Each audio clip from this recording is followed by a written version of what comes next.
to Moments with Marianne. I'm so delighted we're spending this time here today.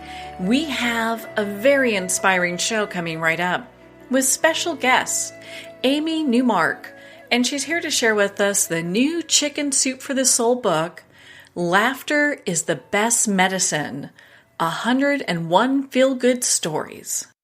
As we navigate the ups and downs of life, sometimes we need a little levity. And I think right now, this is the perfect book. So Amy Newmark is the best-selling author, editor-in-chief, and publisher of the Chicken Soup for the Soul series. Since 2008, she has published 133 books, most of them national bestsellers in the US and Canada, more than doubling the number of Chicken Soup for the Soul titles in print today. She's also the author of Simply Happy, a crash course in Chicken Soup for the Soul advice and wisdom that is filled with easy-to-implement practical tips for having a better life. So let's welcome to the show, Amy Newmark. Well, thanks for having me on. And I have to say, when we sent this new Chicken Soup for the Soul book off to the printer at the beginning of the winter, I had no idea that laughter is the best medicine would be so relevant now. Oh my goodness. There couldn't be a better time than now for this book. I mean, I think a lot of people have no clue, at the end of last year, that we would be in the situation that we are right now. I really worried because we sent this off to the printer, I guess in early February. And I mean, the book had been on our schedule for a long time. And as I was sending it off to the printer, I thought, shoot, if this gets bad, this pandemic, people might not take this book the right way. And I don't want a book coming out in the middle of April to look flippant, like we're saying, oh, don't worry about it. Read this humor book. You'll be fine. Because, but luckily, nothing happened like that. Everybody understood, I guess, that you send books to the printer months before they're on store shelves. And they also took the whole laughter is the best medicine concept the way it was intended.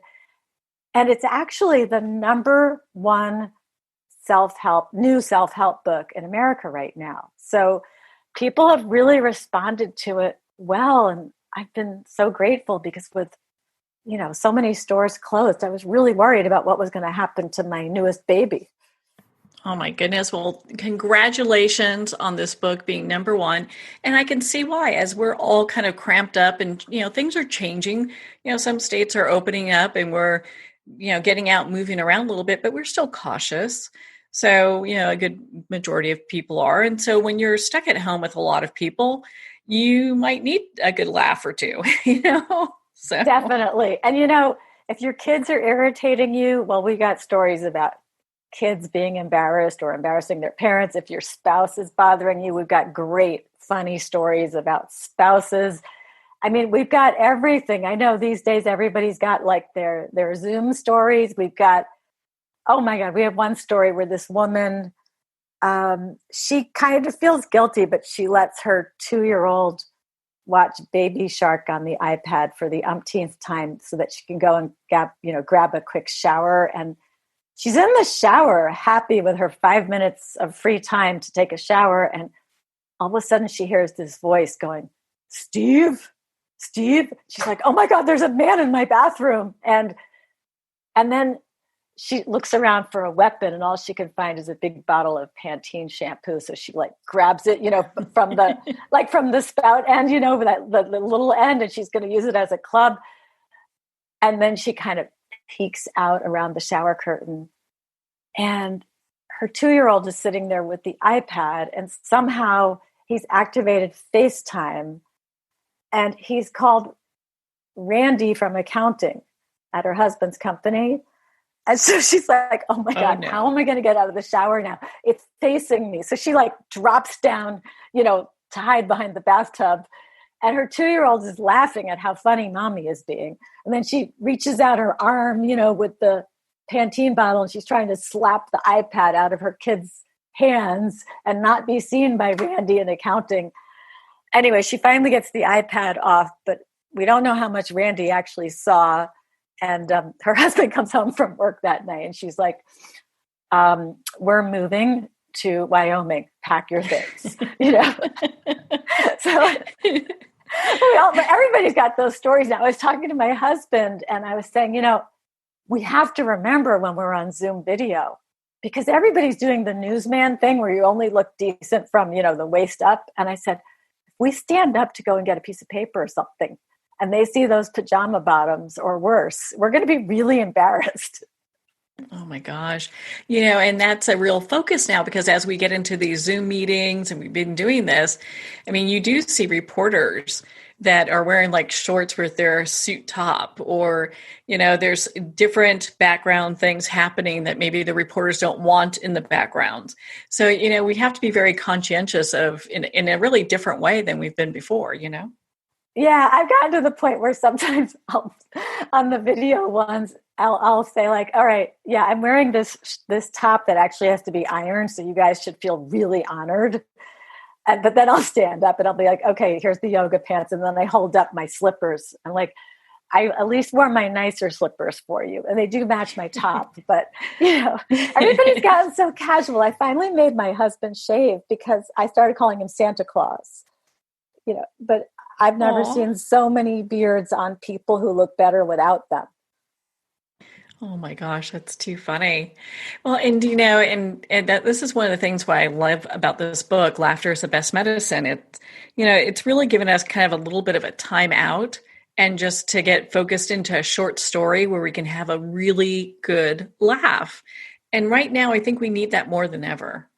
I totally agree. And I feel like everybody should be giving themselves a little bit of a news cleanse, and you don't really have to watch the news every day now. You basically know what they're going to say. And I think a lot of people, though, are saying they don't have the attention span to read a big book. And so what I love is that with our nice little short stories, you have 101 little story arcs, 101 reasons to laugh out loud. You could spend 10 minutes reading a story and then pick up the book the next day. And I've had people send fan mail saying, I'm reading one story a day for 101 days. And a lot of people are saying, I'm giving this to my dad because I never know what to give him for Father's Day. And I know he will like reading these funny stories. So that's been cool. And we have a lot of stories that people are really appreciating, like people who are home with their spouses and spending more time together than they ever have before. And we have so many great stories about spouses where people making fun of their spouses. And I mean, all in, with very good intent, but the stories are cute. Like, oh, you know what? It's almost June. So we had a great story from this guy. He got married for the second time. His name is Doug Sletton, and his wife, Kyra, really wanted a June wedding. And he didn't want a June wedding because his first marriage had been in June, and he just thought, bad luck. But Kyra won, as she should. The bride should win. And so they got married in June. And then a year later, it was time for Doug to acknowledge their first anniversary. And so he made a really big deal. He made reservations at a special restaurant. And then he sent her a dozen long-stemmed red roses during the day. And then he came home after work and he was so excited about how grateful she would be and how cool he was as a husband. And he got home and she was standing with her back to him at the kitchen sink, and she was totally ignoring him. And the box of roses was sitting there, but she hadn't even taken the roses out and put them in a vase. And he tried to be affectionate to her and she didn't respond. And then he asked what was wrong and she said nothing. So then he knew he was really in trouble. And then he finally realized exactly what he had done. He had sent his second wife roses on the anniversary of his first wedding. Oh boy. Yeah. I mean, there's just it's really great when they poke fun at themselves too. That's really, really funny. I thought that was a great one. And like such a husband move, right? Mm-hmm. I'm sure he had to do some fast talking and get out of that, right?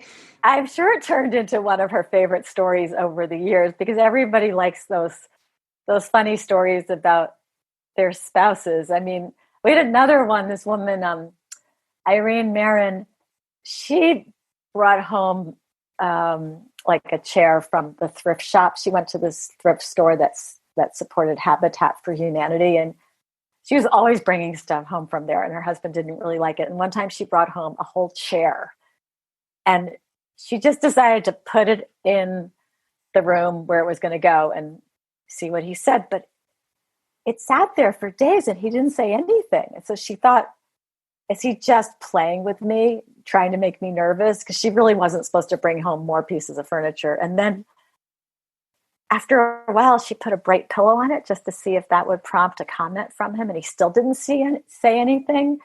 So then after a week of him not saying anything, she put on a bathing suit and she sat in the chair. And when he walked past, he goes, nice bikini. He still didn't notice that they had a new chair. That's too funny. I mean, she's trying, the only thing she's missing is a neon sign on that, right? I mean, it happened to me. My husband will ask me these questions and I look at him like he had a chair incident. He had this awful, ugly, old, cracked leather desk chair at work, and they redid the office, and his assistant really wanted that chair out of there because they had a nice, good-looking chair for him. So she got somebody to drive the awful old chair to our house. And so I put it, behind his desk, even though I hated it too, but he loved it. And then he came home from work that day and he went and sat at his desk and he sat in that chair for hours. And then he came out of the office and he goes to me, are we ever going to get my chair from the office? And I just looked at him like he had two heads, although neither head was actually operational.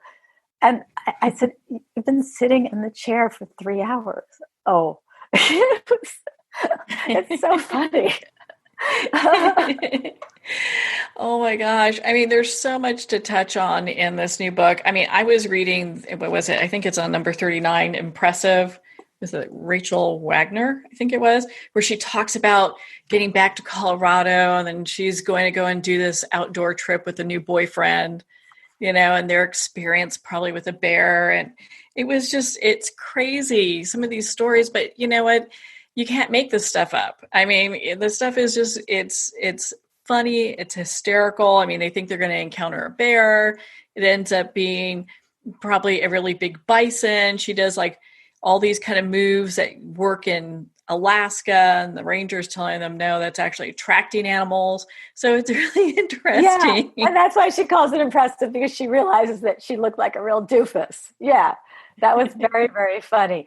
People make crazy mistakes. Like, I don't know if it's ever happened to you. Like, I have had a couple of times in my life that were really memorable where I've answered the phone and I didn't quite catch who the other person was. And so I've kind of struggled, and we've had a whole conversation. And I'm thinking, is this one of my mother's friends? Like, who is this person? And then after 10 minutes of awkward conversation, but ladies are good at talking anyway, the person will be like, did I call the wrong number? And I'll say, yeah, I think you did, but it was really nice talking to you. But there was one in the book from this woman, Chelsea Flagg, and I think she had a feeling that a lot of us get, when you've gone a long time and you've just neglected some friends and now you've got to catch up and you make that list. So she sent an email out to each of these friends she had neglected. And she sent one to this friend, Laura, and said, let's get together for coffee. And she hadn't seen Laura in a year. So this was long overdue. And Laura wrote back, are you sure you're emailing the right person? And Chelsea just thought, whoa, that was snarky. I know I've been neglecting her, but she emailed back, yes, of course I meant you. And so then Laura sent her an email, I'll be sitting by the front window in the coffee shop wearing a green vest. And Chelsea thought, okay, that's really getting snarky, right? Of course I know what you look like. It hasn't been that long. So Chelsea showed up at the coffee shop and there's a woman wearing a green vest sitting over in the window. It's not Laura. And it turned out Chelsea had been emailing back and forth with a complete stranger. And so she walked up to the stranger and the woman shook her hand and said, I'm Lori. And Chelsea had been emailing, she thought, Laura. And so Chelsea said, I'll be back in a minute. And she went off to get some tea. And unfortunately, the line was really short. And she's like frantically scrolling through her phone, trying to figure out, who is this person? And then she figured out who she had emailed, and it was just somebody who had been on the same email list as some yoga organization that Chelsea had worked with. She honestly didn't know this woman at all. But now she, had dug this deep hole. She had to sit down with this woman and have a conversation. So she sat back down with her and talked about the yoga organization. And then Lori said she hadn't been there for a year. So that was even more awkward. And then finally, Chelsea got this great idea. And actually, I thought this was brilliant because she had to come up with some reason why she asked Lori, not Laura, for coffee. And so she told this Lori that she had made a list of really strong business women she knew, and she was trying to meet with all of them to get some inspiration for her own life. And that sounded plausible and flattering, and it explained the whole thing away. And so, Lori visibly brightened because now she understood why they were having coffee. And then the only problem was that Lori said, "That sounds great. Can you email me that list of influential businesswomen? I'd love to talk to them too." So Chelsea went away with this to-do thing. She didn't have a list of influential business women, so now she had to go and do that. So she just dug herself another hole. Well, it's interesting, when we do these kind of things, we're reaching out to people, and reconnecting with friends. I mean, a lot of that is kind of happening where we're having oopses, but what a great opportunity to meet other people and reconnect with people. Yeah, actually, I have noticed recently we're having Zoom dinners with couples who we wouldn't actually be seeing otherwise. It's expanded the list a little bit of people who we're socializing with, so we sit there and we eat dinner and they sit there eating dinner and we chat for an hour and a half like we're in a restaurant. It's nice. It has opened things up. I was actually thinking about trying to set up some Zoom meetings with some of the Chicken Soup for the Soul contributors, because what I usually do if I have time in a summer is I'll go and I'll hit the road. It's a lot of work because we have to figure out who lives where and which cities are worth going to. And then we email, 150 people and hope we'll get 50 to show up at a restaurant. And then we schlep all these gifts and it's super expensive and they're driving in an hour or more to the lunch. And it's a really big deal. And I was thinking, I could just do that over Zoom. And the cool thing is if we did it over Zoom video, then our contributors could all meet each other. And in the past, I know from these lunches, people have actually created new writers groups, made new friends. They didn't even know there was another Chicken Soup for the Soul writer in their town. So yeah, it's kind of fun to do that. We do have some good work stories in the book as well, embarrassing work stories and not just Zoom ones, even though I'm sure if we put another one of these books together for next year, we're going to get a lot of those Zoom stories. Well, do you know what? It's interesting. From what I understand, you can actually hire a farm animal to bomb one of your your Zoom meetings. So you can, they have donkeys that will show up mysteriously. You give them the login. They kind of make it. So it's interesting what people are. That's so funny. Isn't it great? Oh, I love that idea. That's really, really funny. That all of a sudden have the donkey show up. And the donkey's there. He's the donkey's coming. So it's kind of fun, the things that people are doing to kind of liven things up and have fun today. You know what I mean? It's who would think about hiring a farm animal to be on a virtual meeting? Okay. You know what? I just realized what I could do because I was just fooling around the other day and I was using this app on the iPad called Talking Pets. I don't know if you've ever seen it. Mm-hmm. And I took the cover of Chicken Soup for the Soul, Laughter is the Best Medicine. It's just a blue cover with this white alpaca face. Alpacas are pretty funny looking. And I put the cover into the app and then I did these simple things they have you do. And I have the alpaca now talking in this little video that I made. The alpaca is talking about the book, Laughter is the Best Medicine. I'm thinking my next Zoom call with my company, with colleagues, I could have my talking alpaca show up on Zoom. I just have to figure out how to do it.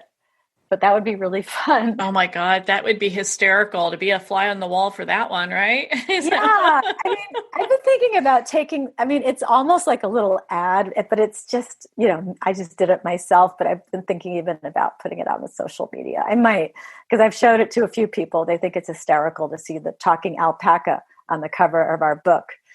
Yeah, maybe I'll put it up on my Twitter or Instagram just for fun.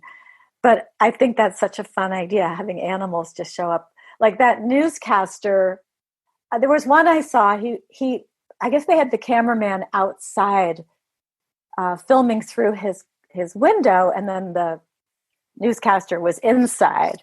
And then his dog came up to the windowsill and put his face right into the camera lens. It was really funny. I love all of those newscaster and weatherman videos that have been posted.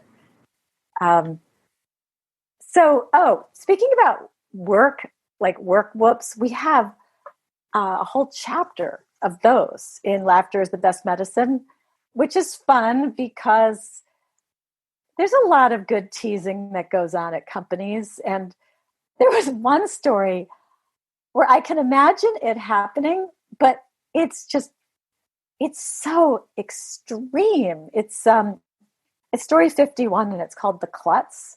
And it's written by Julie DeBell, and she says that she had a colleague at work named Marcel, and she invited him and his family to come over for a barbecue, and Marcel warned her that his wife was, the queen of klutz, but Julie couldn't believe that his wife could be as bad as he said. So anyway, they came over, and the first thing that happened was Marcel's wife tripped over the first step coming up the stairs into their house. But, that could happen to anybody. Then the wife was reaching to take a jeans jacket that Julie was lending her because it was a little chilly outside. And she knocked over like all the plastic glasses that they had, every single one. And then as she tried to pick them up, she stepped on them and cracked them all. So Julie went into the house and brought out some glasses. And then at dessert time, Julie carried out this huge cake that Marcel's wife had brought. It was covered with whipped cream and fruit. So Julie carried it out thinking, I'm going to be safe with this cake. And then, half the cake was still left. And so Marcel's wife insisted on carrying the cake back inside, even though Julie tried to stop her. And so she carrying this platter with this whipped cream cake on it and marched up the back steps of their patio, missed the landing, tumbled head first. The cake flew everywhere and exploded all over their back deck, including their screen door. I mean, can you imagine whipped cream in the screen? Oh, their kitchen window. They had to get out a hose and hose everything down. And Marcel looked at Julie and said, I warned you. But then it gets even better than that. So then oh no, they're leaving, right? So Marcel and his wife and kids are leaving. And Julie reminds Marcel's wife, oh, you're wearing my jeans jacket. So Marcel's wife unbuttons the jacket while they're chatting. And then she pulls the jacket off. And Julie's like, wait, what am I seeing? I'm seeing the woman's underwear and her bra. The woman, while she was chatting and unbuttoning the jeans jacket, unbuttoned her entire dress. Oh no. And then when she pulled the jeans jacket off, her whole dress came off with it. And she was standing there in her underwear, and her kids were just cringing. And Marcel's wife just said, oh my. It was just so funny. Oh my goodness. And it's funny because we all know somebody like that who's a little predisposed to, like, they're a lightning rod for disaster. We'll just put it that way. Yeah. I mean, the best is the stories where people are making fun of themselves. And I found, as I was editing this Laughter is the Best Medicine book, I must have sounded like a crazy woman sitting in my office because I was just laughing out loud, even when I had read a story 3 or 4 times already, because I read them to select them. I read them to put them in chapters. I read them to edit them. I started the book with a story that was actually very suspenseful, even though it's a humor book. It's about this woman, Jennifer Weil, and she was home alone. Her husband was at work and her dogs were outside. So she was all alone in the house, and she was in the bathroom. And you know how if your bathroom fan is starting to go, it gets really, really loud.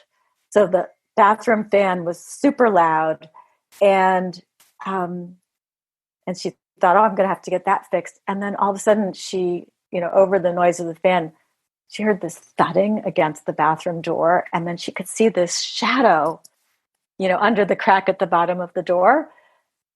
And she was thinking, like, there's an intruder in my house. Who or what is in my house?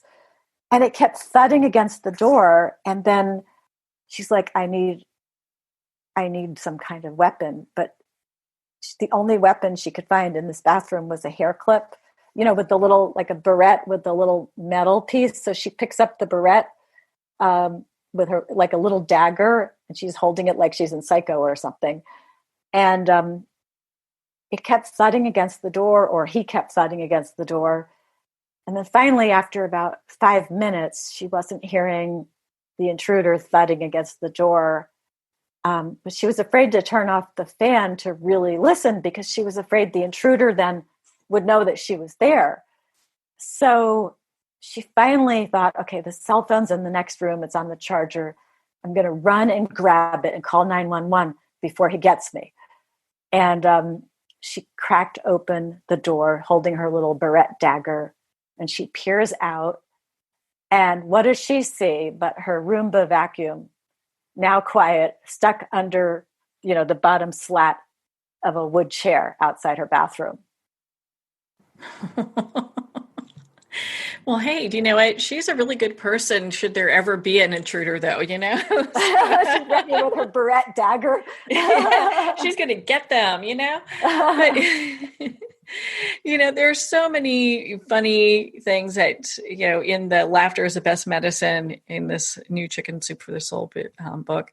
I mean, I was reading them and laughing out loud, and what a great gift that is, because I think like I said earlier, we all need a little bit of laughter, and things are so serious and so difficult right now. We need a little bit of a way of, finding some positive or some funny moments, even for ourselves personally, as we're going through all of this.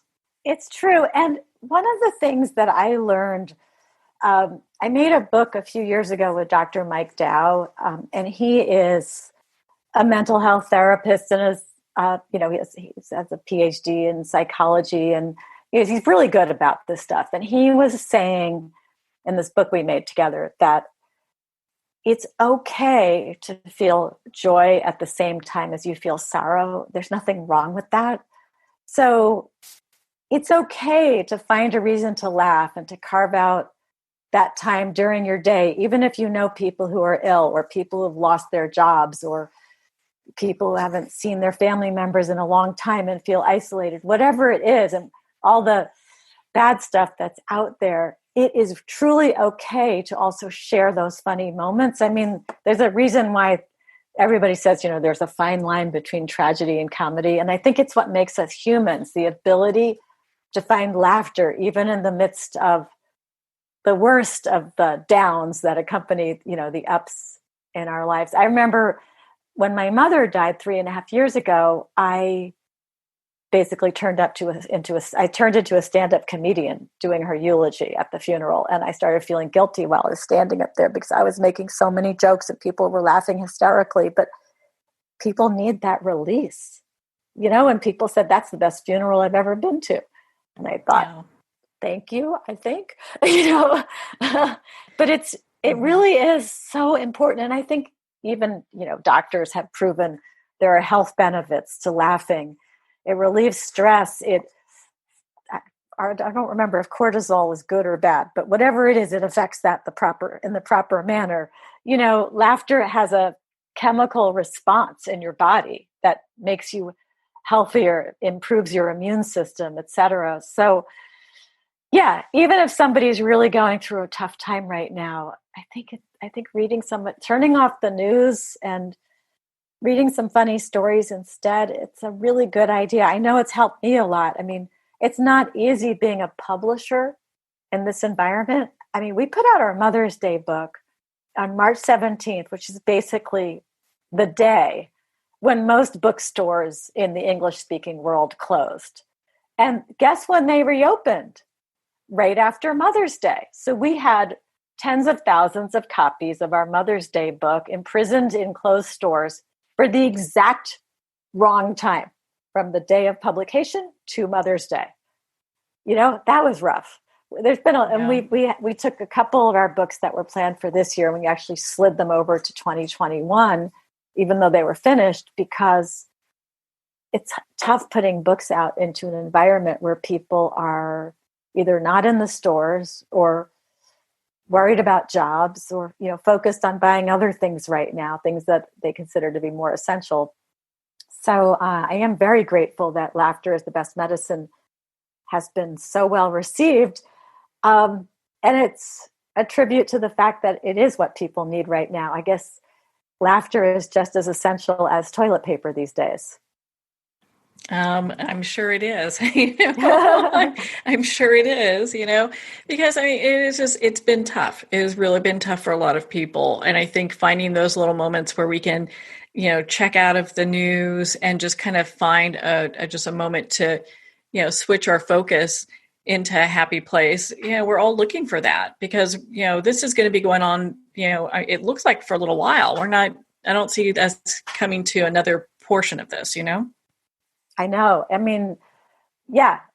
I mean, we run a business and we're very aware of that because we see the numbers and we know what's going on and it's pretty scary and we don't know how long it's going to go on and then whether there's going to be another wave. So yeah, people know that they have this human need for some entertainment and some diversion. Luckily, this summer in July, we're putting out 2 really great books that, again, will be more entertainment than anything else. Normally Chicken Soup for the Soul books are really good for you, right? In terms of like tips, advice, how to use the power of gratitude, the power of forgiveness, all of these life-changing things that you sit and you think seriously about them and you're like, I'm going to try that advice. But the laughter book is just fun. And then in July, we're putting out Chicken Soup for the Soul, The Magic of Cats. And a week later, Chicken Soup for the Soul, The Magic of Dogs. Again, just great entertainment. So I'm really glad that we've, by luck, hit the portion of our publishing schedule that is so freeing and liberating and entertaining. Well, I think we all need to support each other during this period. And what a better way to support not just publishers and authors, but bookstores as well by buying books and supporting booksellers, such as Chicken Soup for the Soul. Amy, where can our listeners connect with you and learn more about all the great Chicken Soup for the Soul books and be part of your community? So you can follow us on Twitter, and our handle is @ChickenSoupSoul, and that's the same for Instagram. You can do Facebook. Chicken Soup for the Soul has, I guess, over 2 million Facebook fans, and then @Amy Newmark will get me on Twitter, and I ostensibly have an Instagram account, but I don't pay any attention to it. And then you can go to our website, chickensoup.com, and there you can see Laughter is the Best Medicine, and you'll actually be able to see the front cover and the back cover and really get a sense of what's in the book and our other upcoming books. The other cool thing we have, and this could be very good for people who are spending more time at home, is we actually have a really large entertainment business now. And we offer free television and movies. We have streaming services. Our largest one is called Crackle, and that is a joint venture with Sony.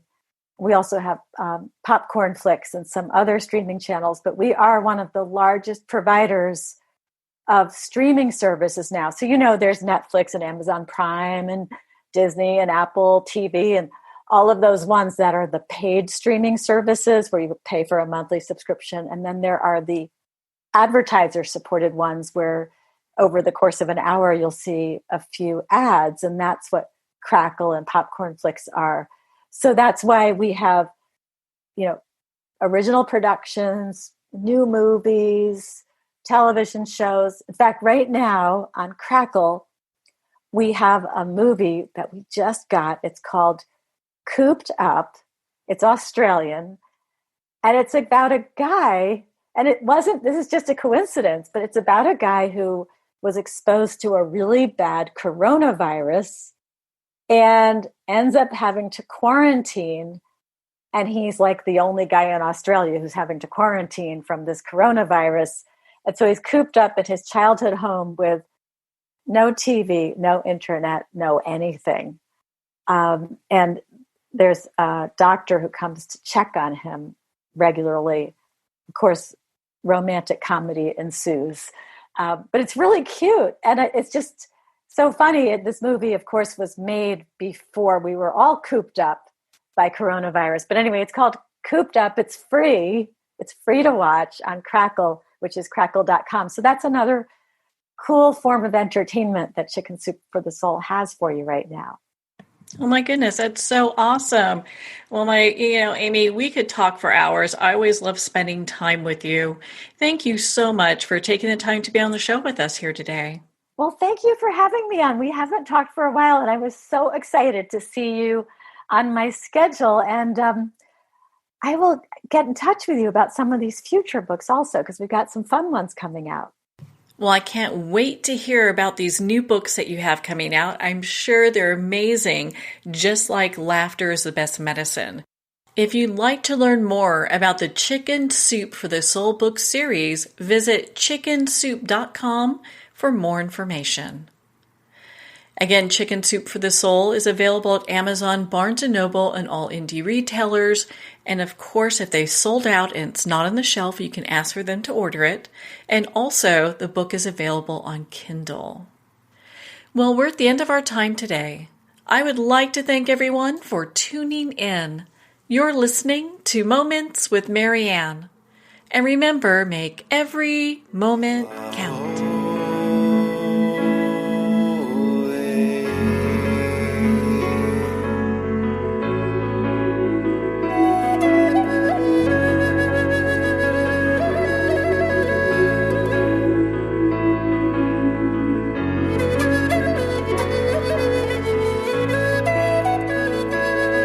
In a single moment, your life can change. Moments with Marianne is a transformative hour that covers an endless array of topics with the best of the best. Her guests are leaders in their fields, ranging from inspirational authors, top industry leaders, and business and spiritual entrepreneurs. Each guest is gifted and a true visionary, a recognized leader in her own work, and while teaching others to develop, refocus, and grow, Marianne will bring the best guest and sometimes a special surprise. Don't miss this. You never know just which moment will change your life forever. Moments with Marianne airs every Sunday, Monday, Thursday, and Friday at 8 p.m. Eastern and 5 p.m. Pacific Time. Make sure to tune in and visit momentswithmarianne.com for more information.